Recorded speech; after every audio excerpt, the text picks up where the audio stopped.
Now, I'm excited to introduce Ross Hartman. Ross is the founder and CEO of Kingo AI and highly sought after Vistage speaker. Since 2023, he has presented to over 1,500 key decision makers from various industries, both virtually and in person. As the leader of Kingo AI, Ross has worked with companies across the US, ranging from 2 million to 700 million in revenue, helping them develop and implement AI roadmaps and strategies. His mission is to empower businesses to leverage generative AI for streamlined and efficient workflows across all levels of the organization. Let's all give Ross a warm welcome in the chat. And now over to you, Ross. Awesome. Thank you so much, Aviva. All right. Well, let's just dive in. I've got a lot of great content for us today. We are obviously going to be focusing on artificial intelligence, how you apply it to your organization, to your business. And so the first thing I want to say and ask here is, what is AI? So broadly speaking, we can say that AI is trying to get machines or computers to accomplish tasks that normally require human level intelligence. And this is a field that it didn't just start a couple years ago. It didn't just start with ChatGPT. It's been around for a long time. It's been around since the 40s or the 50s. And it's also a big field. It's got computer vision, machine learning, natural language understanding, genetic algorithms, robots, obviously ChatGPT in there as well. And the thing I want you to realize, if maybe you're a bit hesitant with this technology, or maybe you're not super familiar with it, just understand that you're already using AI, even if you don't know it. So it's in your phone, obviously. It's probably in your thermostat. It's in the streaming services that you use for video, for music. It's on Google Maps. It's on social media. It has been in everything that we use for a decade plus. So it's not new technology. However, there is a portion of it that is relatively new, and that's kind of what we mean when we talk about AI these days, and that is generative AI. So generative AI, it's a subset of AI and it focuses on creating human-like content. So this could be creating images, could be creating videos. You can duplicate people's voices. You can create songs, which is kind of insane. And then, of course, there's text creation, which is arguably the most important, which we're going to look at today, because it's really about thinking. It's about using logic. It's about automating things that we do on a day-to-day basis and or making us more efficient, improving our effectiveness in our jobs, giving us more of a competitive edge, making us more productive. And that's what we're going to be focusing on today. So, when somebody says, hey, I'm using AI these days, they're typically talking about generative AI, but specifically, they're likely talking about one of these chatbots, right? So you've probably heard, I'm sure you've heard of, or at least maybe even used ChatGPT, but there are other competitors out there. There's a chatbot called Claude from a company called Anthropic. There's Gemini from Google, and there are tons of other competitors, but these are the big three: ChatGPT, Claude, and Gemini. So as we go through this, maybe if you haven't spent a lot of time with these chatbots or with this generative AI technology, I would encourage you to think of this as a digital intern. It is highly knowledgeable. It has seen pretty much the entire internet. It's read most books. It knows more than you could ever hope to know in your life. And that seems amazing, right? And it is. However, your digital intern makes mistakes. And so there are certain things you have to do. You kind of have to learn how to manage your digital intern. We're going to talk a little bit about that. How do you manage AI so that you can mitigate some of those mistakes and you can get around some of the quirkiness of its personality? And another element of the quirkiness of its personality is that it's eager to please, right? Now, sometimes this is good. Sometimes we want this. But a lot of the times in business, we do want somebody who's going to stand up, especially if they have a differing opinion that happens to be a correct opinion. But ChatGPT typically doesn't do that. It kind of agrees with most everything you say. If it's correct and you say you are wrong, guess what it'll do? It'll say, you know what, you're absolutely right. I was totally wrong, even if it's actually correct. So it has no spine, pretty much has no backbone. You have to be the one to push the direction of the conversation. You pretty much have to be the one to provide the opinion as well. Now, additionally, and we're going to look at this in more detail later, ChatGPT and these chatbots, they don't know when to say, I don't know. Now, this might not be unlike some humans that we know, right? They are always willing to give you an answer, even if they don't actually know the correct answer, and they pass it off authoritatively and confidently. That's a chatbot. Now, the thing I want to tell you about this is that this technology is flawed, but it's helpful. Yes, it has flaws. Yes, there are things we have to work around and manage, but that doesn't mean it's not helpful. It's incredibly helpful. And that's what we're going to talk about today. How do you use it while identifying its flaws and getting around any of those potential mistakes that it makes?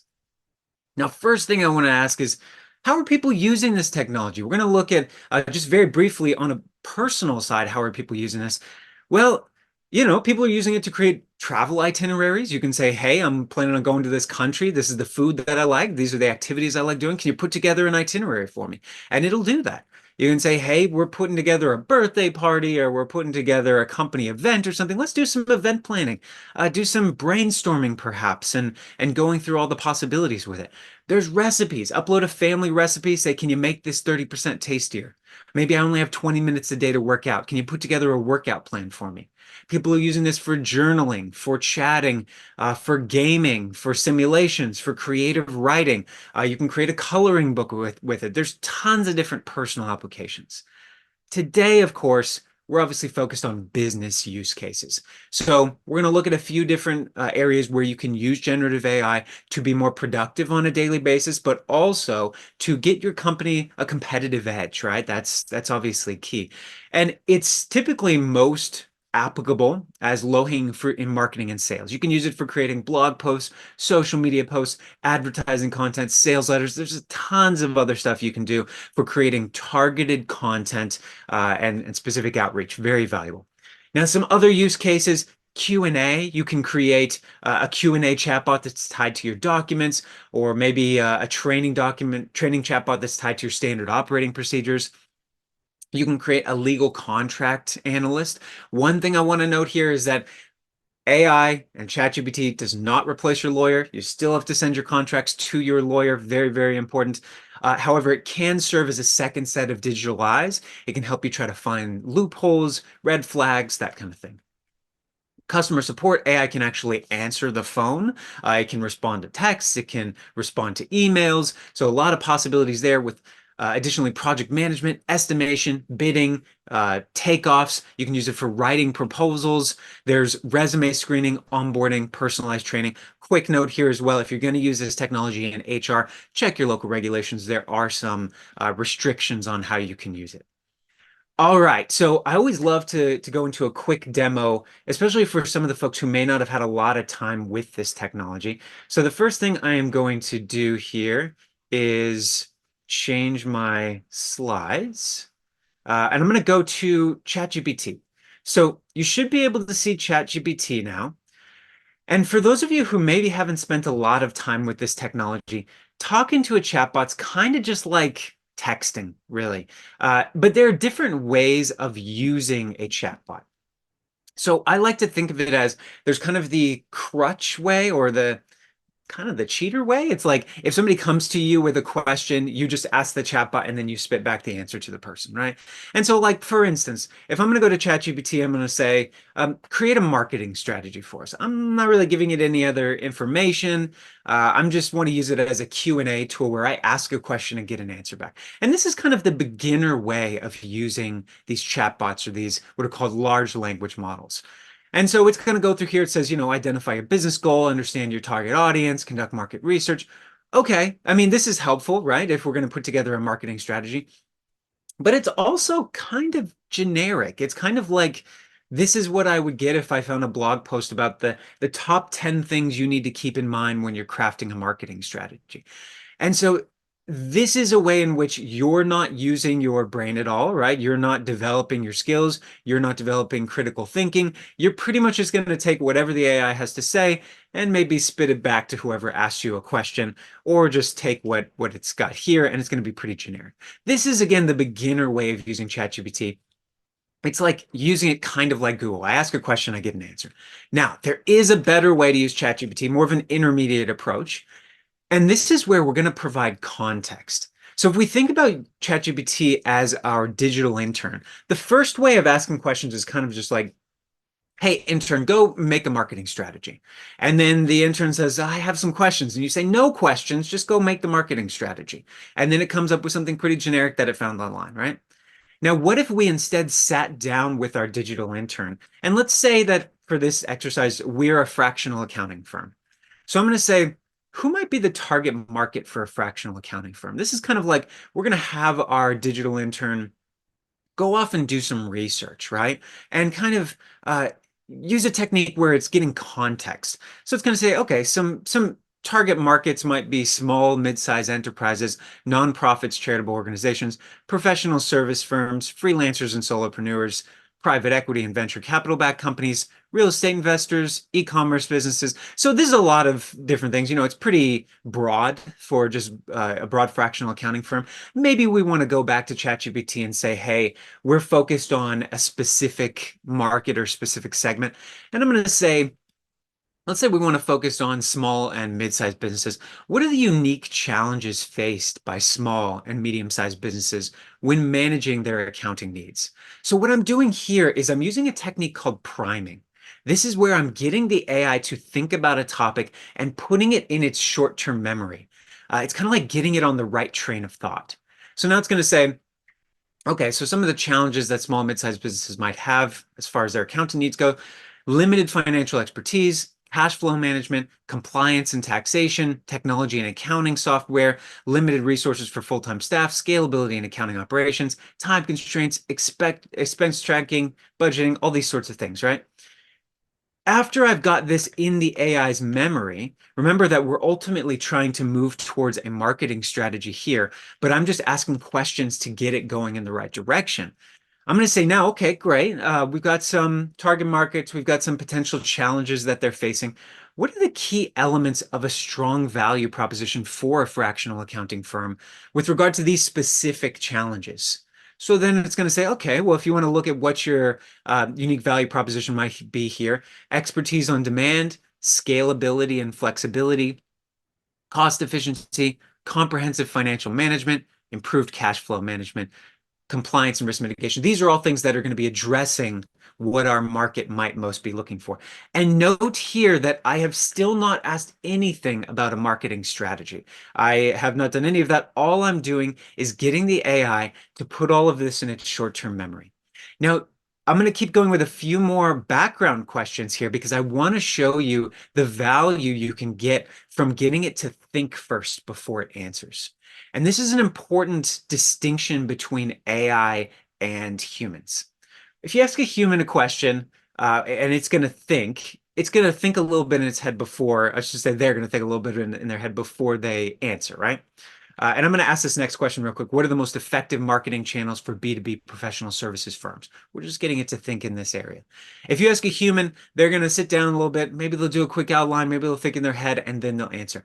AI does not do that. I'm sure you've noticed when I ask a question, it immediately responds, which means that we are responsible for actually guiding the AI in its thinking process. When we say, hey, ChatGPT, give me a marketing strategy, it's actually not thinking, okay, who's the target market?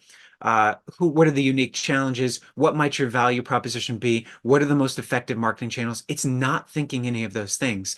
It's kind of just from intuition recalling what are the things I've seen on the internet. And so looking at this, what are the most effective marketing channels for B2B professional services firms? Content marketing, search engine optimization, LinkedIn marketing, email marketing, referrals and networking, webinars, workshops, pay-per-click, client testimonials, partnerships, social media, podcasting. And now finally, I'm going to ask the last contextual kind of leading question here before we get into actually creating a marketing strategy. And that's this question: what frameworks or techniques might a marketing strategist use when creating a marketing strategy for a fractional accounting firm? Now, this is something that I'm going to come back to a couple times because if you can understand this, you will go so far in using this technology that the world's experts, professionals, consultants, all of their knowledge is in this machine, in this model. And so I can ask about things that I have no idea how to do. Let's say that I have no idea how to do a marketing strategy. Well, I go in here and say, what kind of techniques might a marketing strategist use? SWOT analysis. Okay, I understand that. STP framework. Maybe I heard about that once or twice, but segmentation, targeting, positioning. value proposition design, customer journey mapping, and note that at any point I can ask a follow-up question about, okay, customer journey mapping seems like something that I would want to do as part of our marketing strategy, as part of building that out. Can you give me some additional information about how would I go about that? Like make it applicable for specifically what I'm doing. So you can always go back to the language model, to the chatbot, and say, hey, give me more information in this area. So it's going to say that marketing strategists might go and look at buyer persona development, competitor analysis, inbound marketing methodology, which can include attract, engage, delight, hub and spoke content strategy. These are a lot of valuable techniques here, right? That we can use toward developing our marketing strategy. So we're also going to get customer retention and loyalty programs. And after this, we're 6, 7 messages into the conversation. I am finally going to say, great. Now, taking into account all of the above, outline a marketing strategy for a fractional accounting firm. So now it's going to take into account, we talked about small and mid-sized businesses, right? We talked about multi-channel approaches for B2B professional services firms. We talked about different techniques that marketing strategists would use, kind of target market segments, STP framework. We're going to do a SWOT analysis on our kind of industry in this area, some of the key objectives we would want to accomplish as part of a marketing strategy for a fractional accounting firm, marketing channels and tactics, right? This is content marketing, this search engine optimization, some of those things that we also talked about previously in the conversation. So the thing that you'll notice is that this is going to be a much, much more effective and applicable, specific, precise, and quite frankly, helpful marketing strategy than if we just go into ChatGPT and say, make me a marketing strategy. And you'll notice we've got a longer conversation here. We've had to do a little bit of critical thinking in determining what questions do we want to ask? How do we want to guide the AI to get it to give us our best answers? And so knowing how to talk to it in this way, using priming, using these different prompt engineering techniques, that's called prompt engineering. Prompt engineering is essentially the study of how do I ask the AI things? How do I give it instructions in a way where it will give me the best answers? So that's a little bit of what we've seen just now. It's really about, hey, I want to ask questions in a way where I'm going to get much more effective and helpful answers than just kind of a top 10 blog post about how I do this thing. So there you go. That's a little introduction to ChatGPT. We'll come back to this once or twice more. There is so much to do in here. What you're seeing today is just a very small snippet of my typical talk, which is 3+ hours. There's a ton of other information to go into in this technology, but we're going to get you the most helpful stuff we can today. So after we've gone through a little bit of demo there, I want to now dive into some use cases. Where can you practically apply this technology to be more effective on a day-to-day basis and also to give your company a competitive edge? And we're going to look at some applications of generative AI. The first thing I want to say as kind of a background here is that these language models, these chatbots, they are not search engines. So in fact, the more of an obscure fact-based question that you ask, the more you're like, what's this part number on this machine? Or you say, what's this particular section of this regulation? The more you ask those kinds of questions, the more likely the AI is to make something up. And that's called a hallucination. We're going to look at that in a moment. But the thing that I just want to kind of keep repeating here is that these are not search engines. They are instead problem-solving engines. They can help you solve your problems. So I like to think of them as tools for clearer thinking. They can help me get my ideas onto paper, help me organize them, help me overcome challenges that I might be facing. And so just as a couple of quick examples, we've obviously got problems all day long, small problems, big problems. We've got tactical problems. Let's say we have an error on our computer. We'll take a screenshot of that, upload it to ChatGPT and say, hey, can you help me figure out what's going on? Like, how might I solve this problem? Or maybe we've been trying to fill a position. It's been a couple weeks, maybe a couple months. I'll put in my job description and say, what can we improve about this? Why aren't people biting, right? Or maybe do I need to be posting on a different job board? Do I need to maybe not be doing a job board at all? So you're kind of going to the AI not to solve your problem, not to answer your problem directly, but to help you solve your problem, to help you think through through it critically and to help you arrive at an answer. Now, we talk about tactical problems. There's also strategic problems, right? Maybe I'm concerned about a competitor. Maybe I'm concerned about what they're doing, their positioning. I can go into ChatGPT, have ChatGPT do a SWOT analysis on that competitor, or maybe a SWOT analysis on the industry in general. Or maybe our employees, they're just not engaged enough. We're just not seeing the performance that we need right now. Maybe you can go into ChatGPT, tell it a little bit about the fact that you need more engaged employees. What are different techniques that somebody might use? What are the things that you've already done? Maybe you've got a bad deal with a vendor, upload the contract, say, are there any creative ways that we could get out of this potentially? And then go consult with your lawyer. So, just trying to solve your problems on a day-to-day basis. And one of the other points that, again, I'm going to mention here is that the world's experts are inside of this language model. And so I want to show you that again, just real quick. Let's say that I'm trying to design a sales incentive program. Now, I can go to what's called a GPT, which is kind of a fine-tuned, trained version of ChatGPT. We don't have time to get into that today, but it's an incredibly valuable technique for getting more productivity out of ChatGPT. But this GPT, which again, you can think of like an assistant, it's trained to give me advice from relevant experts and the techniques they might use. So if I say I'm wanting a sales incentive program, it's going to say, okay, you're probably going to want to speak with a sales management professional, a behavioral economist, an organizational psychologist, and maybe a data analyst or a sales analyst, right? And the different techniques that these different experts might use, compensation plan structures, right? So commission only, base salary plus commission, tiered commission structure, quota-based, sales performance incentive funds. And then there's behavioral economics insights, loss aversion, goal gradient hypothesis, progressive overload, organizational psychology and motivation models, Herzberg's two-factor theory, self-determination theory. I just want to say off the bat, I'm not familiar with most of these things. But the key here is that I can start to explore what might be most applicable to me if I know how to ask the questions in the right way. It's also going through here talking about balanced scorecard and approach. It's going to give me a couple of books that I might reference, Compensating the Sales Force, the Sales Acceleration Formula. And let's just say that, maybe I don't have time to read Compensating the Sales Force. So I'm going to say, give me the key principles from Compensating the Sales Force and give it to me in a markdown table. And I want to show you what this does real quick. If I don't have time to read the book, but I need the key principles pretty quickly, ChatGPT has read the book. And so it's going to go through here and say, okay, here's some of the principles from that book. Link pay to performance, align with business strategy, simplicity, balance of base and variable pay. I've not read this book, but it's given me some of these sort of insights and principles from the book. And then my GPT is also giving me additional resources, additional exploration and insider information.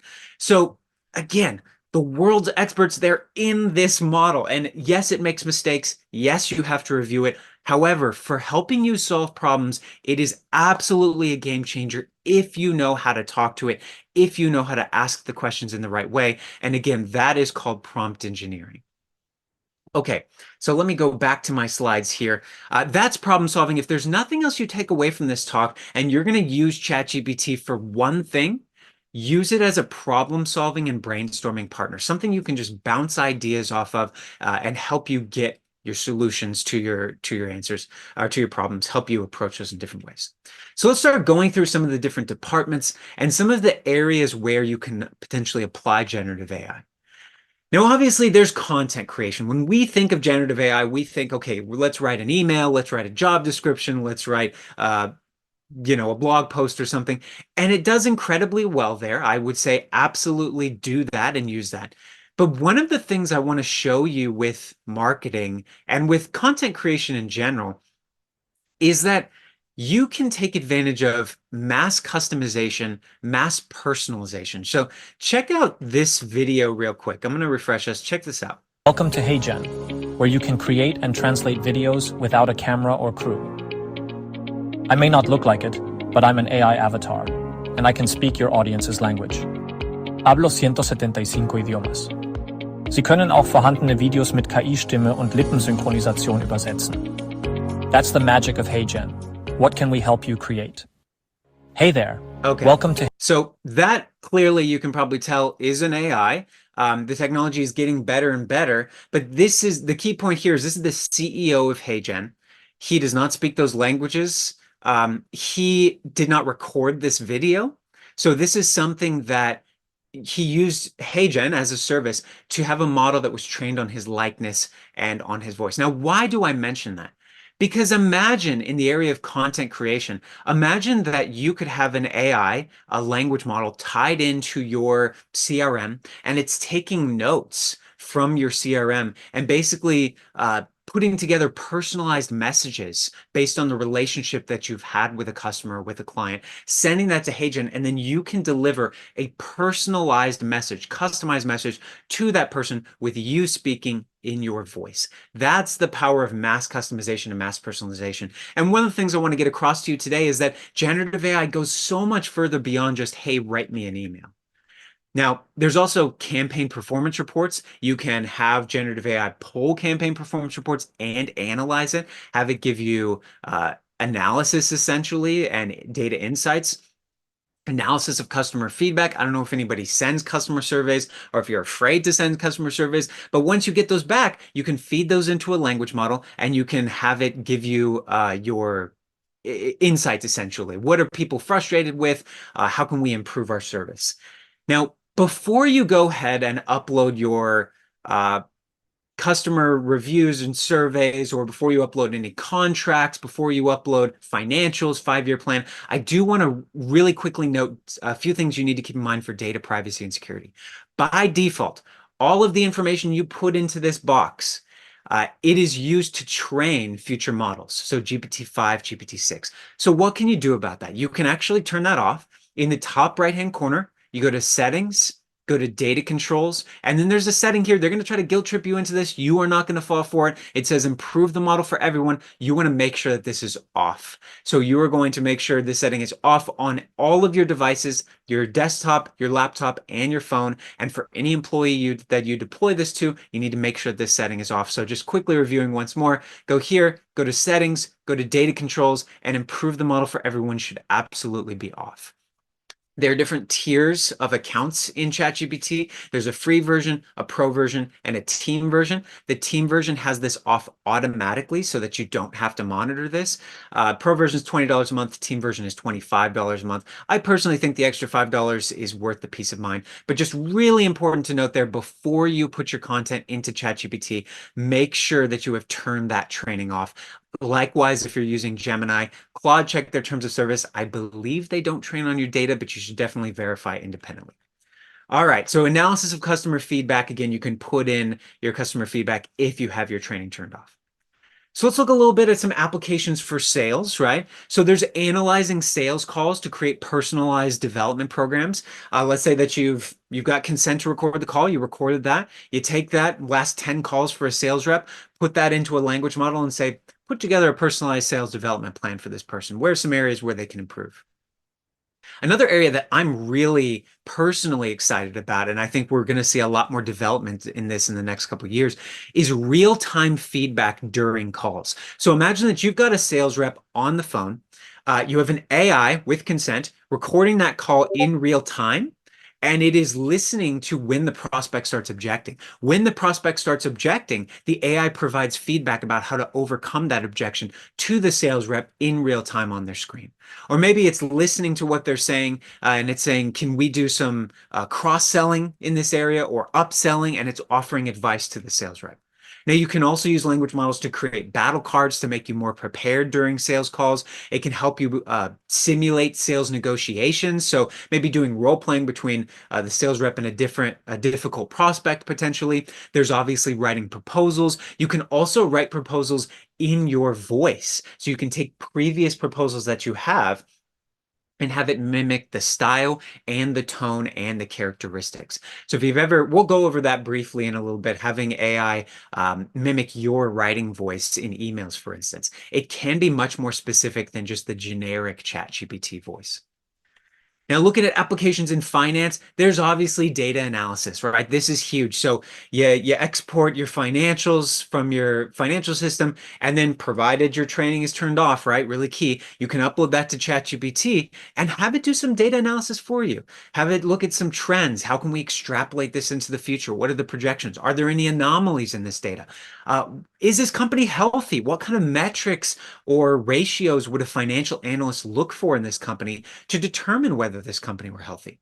And then it can go ahead and do that analysis for you. Now, after, let's say, it puts together a qualitative and quantitative analysis of the data that you uploaded, maybe you say, great, I got a board meeting coming up. Can you take this analysis, put it into a report that I can reference as part of a board meeting? And then after that, take those take that reference material, send it to a service such as Beautiful AI, which will then take that report and create slides for you. Quite frankly, beautiful PowerPoints, right? And so that's another thing that you can do with generative AI. And so huge for finance. And last thing I'll say here is just preparing for negotiations, right? This never hurts. You can have the AI critique you. You can say, I want you to give me some of the principles from Never Split the Difference. I want you to critique my style, give me some areas where I might have leverage, and just role play a difficult kind of adversary on the other side. Other applications for generative AI in the area of human resources, there's resume screening, right? This is huge. I again check your local regulations, but in theory, you can take the top X resumes and make sure you remove names and locations and those sorts of things because AI can be biased. It's trained on the internet. So all the false toxic bias information on the internet is in these models. So make sure you try to remove any personally identifiable information. You can put in resumes and say, give me the reasons that each of these resumes might fit this job description. Or you can cycle through each of these resumes one at a time. You can set up automated scripts that will do that as well. There's also putting together Q&A chatbots. So I'm sure you have an HR person, maybe you are the HR person who gets bombarded every day with the same types of questions over and over. You can put together a chatbot that is trained on your employee handbook and on your policies and is able to answer questions like what's our sick leave policy? What's our maternity leave policy? And so people can come to your chatbot with those questions instead of you. And there are different services that you can use to have it cite the sources as well and help reduce the chance that the AI is going to give incorrect information. Now, you've probably already looked at how it can create job descriptions. If you haven't, do that. It's excellent at creating job descriptions, and that'll be probably your first wow moment with AI if you haven't done that yet. Then there's also interview preparation, right? So generating questions that would be most applicable for this position, but also feed in the resume and let's create some personalized application or some personal questions for this particular candidate, right? So you can get really customized again. And then, of course, there's mock interviewing for your HR team if they want to do a little bit of that. Now, looking at customer support, AI can answer calls and texts. It can actually speak as a human, which can be a little unnerving, but it is particularly good. It is wild for kind of front desk and answering calls in that way. And maybe it just answers simple questions, maybe scheduling appointments. And when it gets something more complicated, it can say, hey, you know what, I'm going to transfer you to a human, basically. It can also do the exact same over answering text. It can do email triage, so it can tie into your email inbox, determine when you're getting commonly asked questions. Maybe it's referencing a frequently asked questions document and it's using that to answer those questions. And then, like I said, there's automatic scheduling, whether that scheduling occurs over voice, over text, over email. It can coordinate calendars and not necessarily by having any special access to a calendar on the other side. It's not necessarily like Calendly or something. I'm talking about a language model that can literally ask like, what times are you available? And then it goes to your calendar, finds the relevant times and actually syncs those up. There's also ticket handling when we're talking about customer support. So if you're doing any sort of more advanced customer support, you're getting inbound tickets, you have a ticketing management system, the AI can look at previous tickets you processed, try to find something that is most applicable and help give you an answer based on that. So there's also just general day-to-day productivity, not necessarily in any one department, but pretty much for everybody, right? So there's summarization. I don't know if anybody has an AI note taker.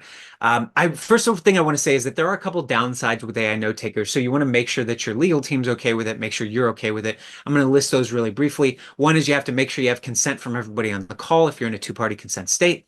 Secondly, anything you record can be may be used for discovery basically in a legal context. So make sure maybe you don't record every meeting. Make sure that you are careful not to badmouth clients before they enter the call or after they leave. That will show up on the transcript. So those are a few of the downsides, and I myself am not a lawyer, so make sure you talk to your lawyer about this. However, if you're okay with all those kind of all that small print, an AI note taker can be incredibly valuable. And here's the reason why. It ties into your calendar and it records the conversation and gives you a transcript. And at the end of that transcript, it gives you meeting notes, so kind of a summary of what occurred, and it also gives you action items. Now, the reason that I find it helpful, yes, the summary and the action items, very helpful, but I find it even more helpful for a different reason. I will actually take the transcript of the call. I have my training turned off in ChatGPT, right? And I have an AI assistant, a GPT, called the Ross Hartman Writing Voice, which will write emails in my voice. So what I'll do is I will paste in the email in here, or excuse me, the transcript of the meeting. And I'll say, hey, ChatGPT, I want you to write a follow-up email. I want you to include details of what we discussed, and I want you to write it in my voice. So something that used to take 10 minutes, 15 minutes of like going back over the conversation, what would be most valuable to them, now is taking about a minute, minute and a half with editing. So massive, just kind of small time savers there. You can also go back to previous conversations that you've had or transcripts, meetings, and just ask questions like, what were we talking about? They were saying they wanted something very specific in this proposal, and I just really forget what it was. Well, go to your AI note taker. So that's a key one. There's also just generally summarization, taking industry news that you've got, blog posts, white paper studies, anything that's pretty long or convoluted, send it to ChatGPT and say, explain this without any jargon.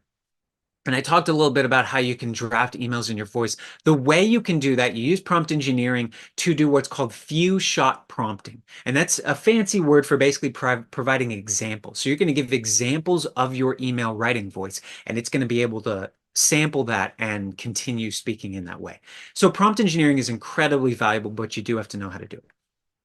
So let's look also, there's copy editing and improving readability. If you're just getting started with this technology, this is a good place to start. Just put in an email that you've already written and say, is there any way that I can improve this? Are there any potential grammar mistakes? How do I make it flow a little better? And it can give you good feedback there. There's also call prep. So maybe I got a meeting coming up with somebody. I go into my calendar and I can actually have the AI go onto a website, do some research, and then give me questions that I might ask. Or maybe it's going to say, these are some things that you want to keep in mind. This is a bit of background. So some other just general applications, psychological analysis, maybe feed in someone's LinkedIn profile and say, what's their communication style? I got a call with this person coming up. How might I most effectively be able to speak with them? And then lastly, here in our examples, I don't know if anybody has any kind of report that they deliver to their clients, anything that maybe is pretty long, maybe a little dry, or maybe you're just given, a bunch of training material to your employees and nobody actually reads it.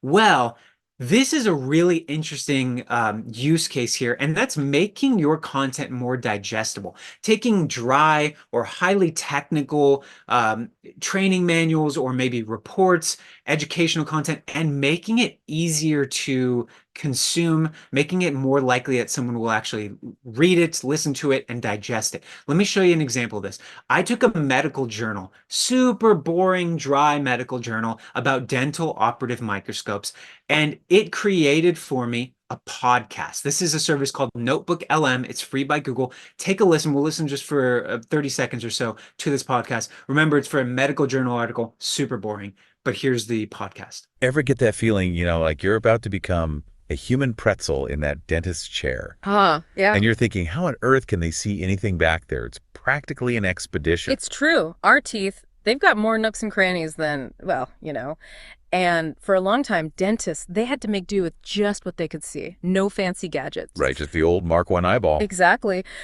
But that's what we're diving into today. How these, what are they called? Dental operative microscopes, the DOMs, they're changing everything. Okay, so hopefully you could see there, that is so much more engaging, so much more likely that I'm going to remember what was discussed than if somebody hands me a medical journal article and says, read this and retain it, right?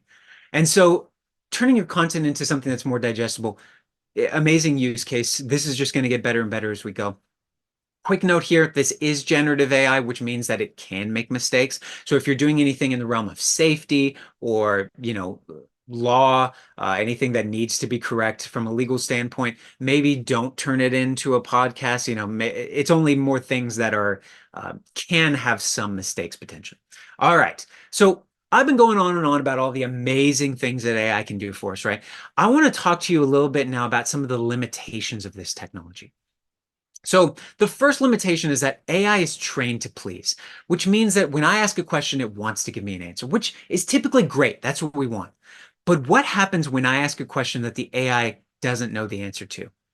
Well, I'm sure you can guess. It gives me an answer, and this is called a hallucination. It makes it up. So let me give you a quick example of this. I give this example all the time. You may have already heard it, but it is so applicable. I want to say it as many times as I can. There was a lawyer in New York, trained lawyer, 25 plus years, suing a Colombian airline called Avianca. And as part of this lawsuit, he went to ChatGPT and he said, hey, can you give me a list of cases that I can use as part of my filing? It's kind of case law. And ChatGPT said, yeah, no problem. Here is a list of cases. There's only one problem with this list. Can you guess what it is? I'm sure you can. It's totally made up. But I've asked a number of lawyers here. This is like picture perfect citation format. It's got a Westlaw format in here. It's got the parties, the date, the appellate court, the circuit court, the case number. This is what you would expect to find if you're a lawyer, if you're a trained lawyer looking to cite a case for your case law. And so it's hard to recognize when AI is hallucinating because it makes things that look correct. Not necessarily things that are correct, but things that look correct. Now, another thing to note here is, what do you think would happen if we went to ChatGPT and said, okay, not sure I trust you here. Give me some citations. Where'd you get this information? Guess what it would do? It would make up the citations. It would give you maybe a link and you can click on that and see, well, that's not real. So I guess that's a hallucination. But worse, what if it's a reference to a book and it says, I found this from this book, and you go on to Amazon, you look at the book, it's real and it's about airline lawsuits and it got the author correct. Well, it must be in here, right? But no, it made it up. It's not actually in that book. What do you think would happen if we said, hey, ChatGPT, tell me about Shaboon versus Egypt Air? Guess what it would do? It would tell you. It would tell you about the case that doesn't exist. It would tell you about the judge who doesn't exist, what happened on days 1, 2, and 3 of the court case that never happened. So it is the world's best liar. It is always logically consistent with itself. So your question might be now, well, that's kind of disappointing, or that might be your thought, right? But there are different things you can do to mitigate hallucinations. And the first thing that you can do to reduce the chance of a hallucination is don't ask that kind of a question. This question of, hey, give me a list of case law that I can put in my filing. This is a very fact-based question. Remember what I was saying before, these are not search engines. If instead he had asked, don't give me a list of cases, but tell me, how might I go find a list of cases? What techniques could I use? What databases might I reference that I could go and do some research? What different techniques might you keep in mind when you're going to do that research? I'm going to get much more effective answers to help me solve my problem rather than have it make something up. And these are the two very distinct ways of using language models. So don't ask obscure fact-based information or questions, rather. Don't ask what's this part number on this machine. Don't ask about specific sections of a code. Don't ask these specific factual pieces of information. Instead, use it as a tool to help you find those things on your own. Now, you can also upload documents. So if I were to upload a document of case law and of legal cases, well, the AI is far less likely to hallucinate. It's like the difference between it using its memory versus having an open book test. And so if somebody gives me a manual and says, find the relevant case law. It's going to take me a while, but I can read through the whole thing and probably find what's most applicable. Versus if you ask me in my memory, I'm going to make all sorts of mistakes. That's exactly the same with the language model. And additionally, use the latest AI model. So use the latest ChatGPT. Don't use GPT-4o mini. Use GPT-4o. If you're using Claude, don't use Sonnet 3. Use Sonnet 3.5. The latest models are always less likely to hallucinate. And then, of course, when you have a problem that is fact-based, you want to use a search engine. That is absolutely key. So you can use Perplexity, there's Bing and Copilot, ChatGPT has browsing, Google. Just note if they are giving you AI-generated answers, there may be hallucinations, so make sure you go back to the source material, make sure you trust it. So I want to briefly look at how AI has changed. You'll see here that these are the different AI models, and the x-axis is a measure of intelligence, the y-axis is a measure of cost. And what you'll see, the black dots are the ones that are models from 2022, red dots from 2023, and purple from 2024. And you'll notice a general trend of things moving down and to the right, meaning they're getting smarter and cheaper at the same time. In fact, about a year ago, if you asked me how much was this going to cost for you to implement something, I would say, it's $30 for every 750,000 words that you want to put in. That was GPT-4. That's how much it costs. Now, if you use GPT-4o mini, which is about 80% of the intelligence, very, very close, it's 15 cents for every 750,000 words. So massive drop in pricing, still maintaining that intelligence. We're also seeing the frontier of intelligence rise as well.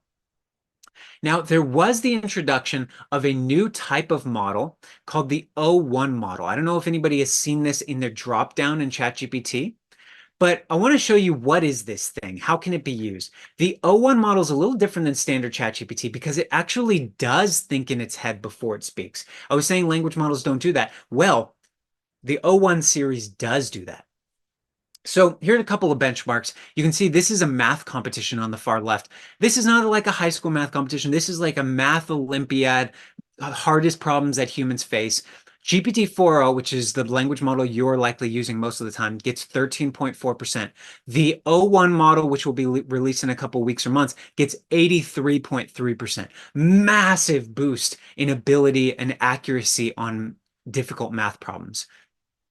Additionally, you can see that same boost on coding. So from 11% with GPT-4o to 89% with O1. On PhD level science questions, GPT-4o gets 56.1%.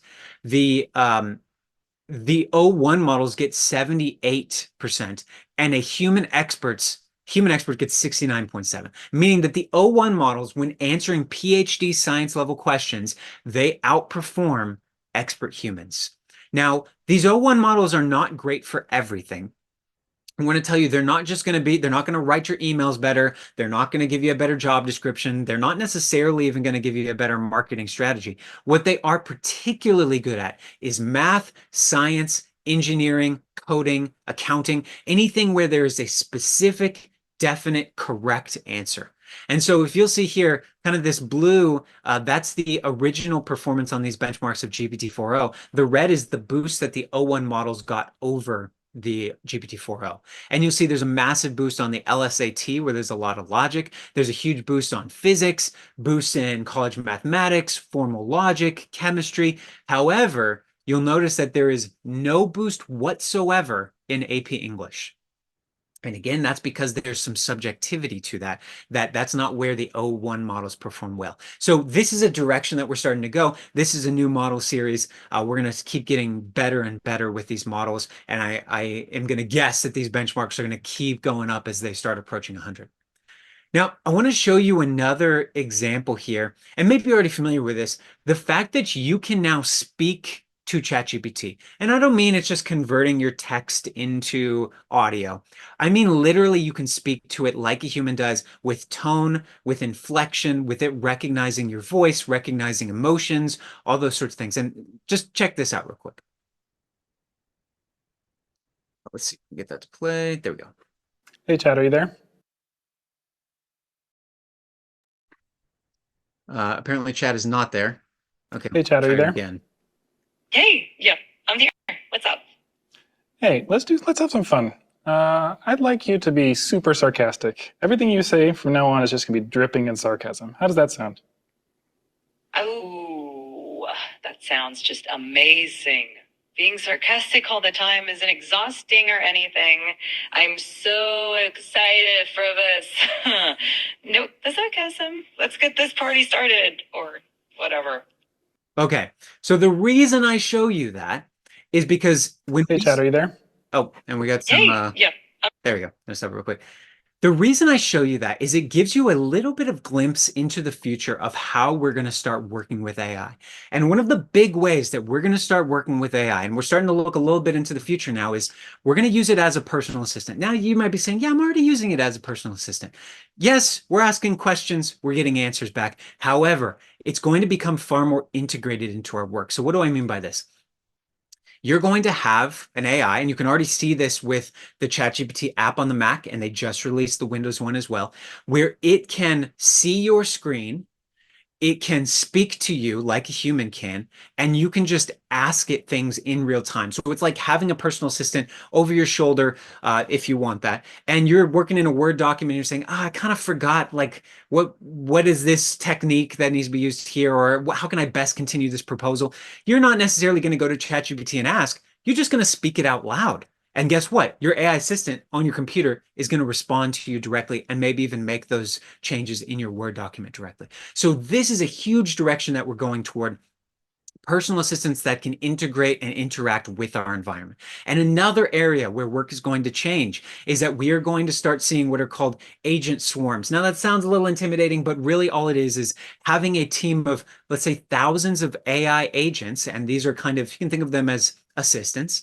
They're AI assistants that you can delegate tasks to.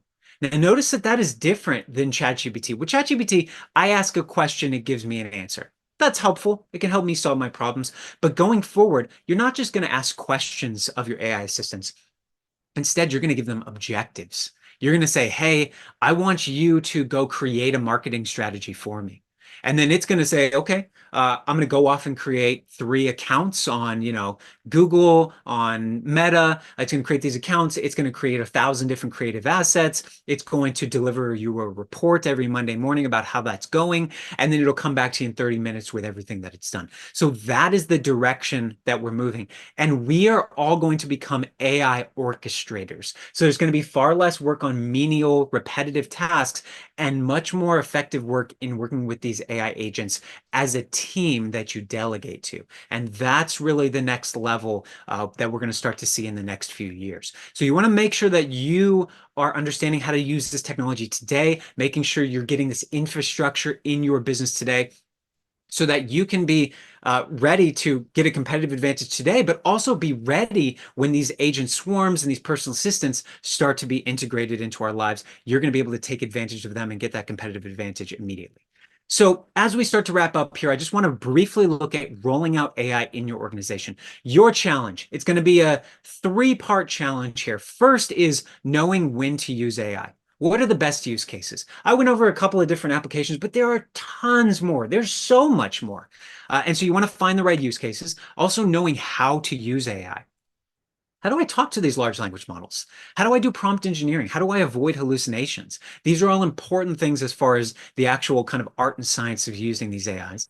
And then your biggest challenge is going to be remembering to use AI. That is absolutely key. You can know how to use it. You can know when to use it. But if you don't remember to use it, what's the point, right? So we'll look at that in a second. But as far as knowing when to use AI, it's about identifying AI opportunities. And the first thing to do is to get a cross-functional AI tiger team. People from across your departments, get them together. They want to identify use cases. Everybody's going to have different use cases. Appoint an AI champion, someone who's going to basically make sure this doesn't fall off in a couple of weeks or a couple of months. So who owns this initiative? Now, if you're sitting there saying, I have no idea what AI can do, I don't know. Don't ask that. Instead, ask what needs to be done in my day-to-day, or what needs to be done in my business. Are there any knowledge workers working on this? And then break your jobs into tasks. So identify those tasks that are inefficient, error-prone, time-intensive, mindless, mentally exhausting, menial, tedious. This is an indication that you should be automating this using AI. Now, additionally, despite most employees already using generative AI, only 26% of companies have an AI use policy. So you need to define which AI tools are we going to use, which data are we sharing with those tools, which employees are going to have access, how are we vetting our AI vendors, will the data be stored on our servers or their servers? What's the policy around data ownership? Are they allowed to train on our data? Additionally, around data access, you want to make sure you separate your data into kind of regulatory compliant information, HIPAA, FERPA, proprietary, confidential, and low risk. Maybe only have your AI note takers join your low risk meetings. Now, we talked about knowing when to use AI, trying to get those use cases. Now, how about you knowing how to use AI?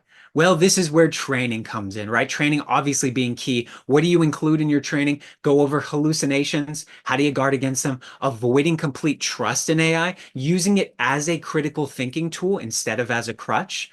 Prompt engineering. How do I talk to this stuff to get the best results?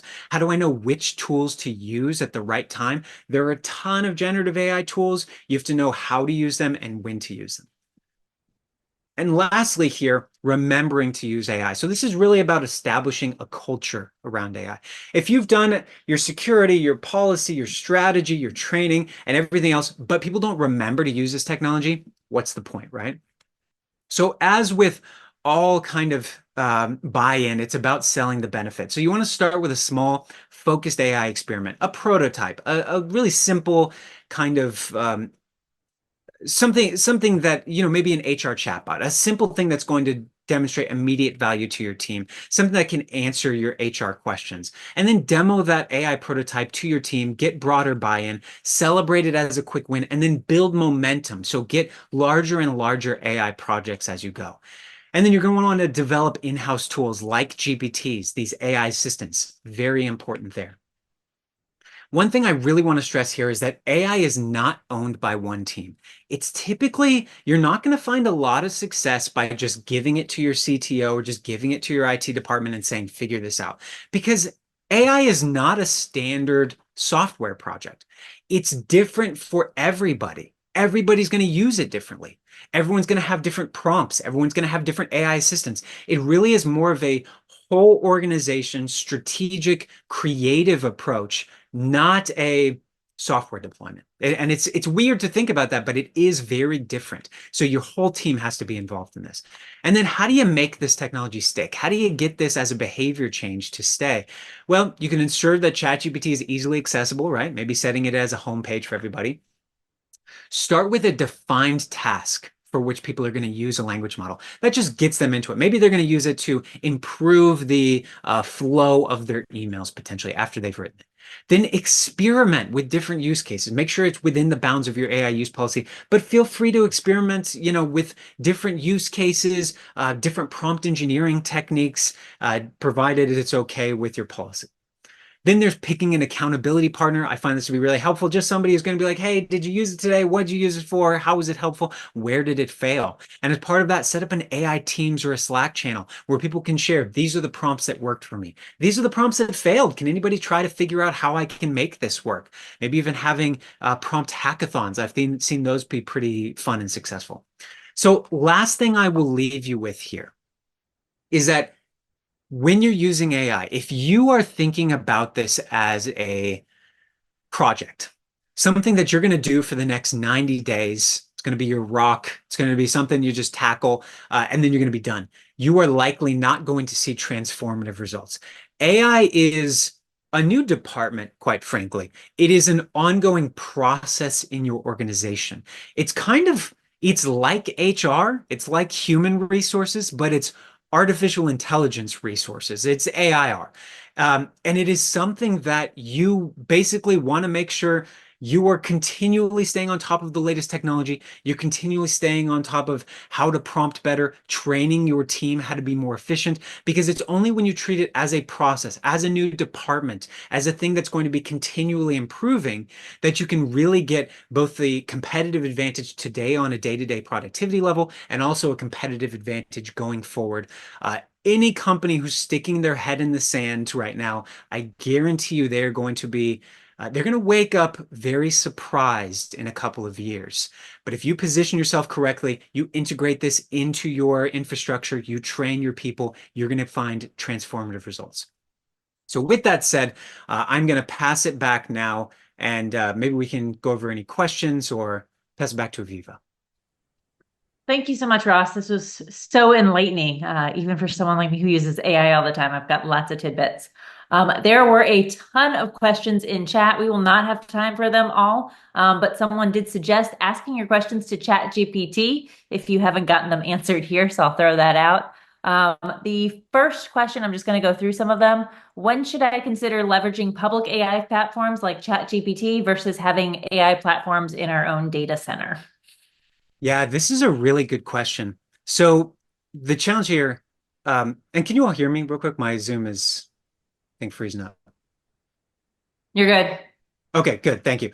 So the challenge here is, when you're using ChatGPT, you want to make sure that you have training turned off. That's very important, obviously.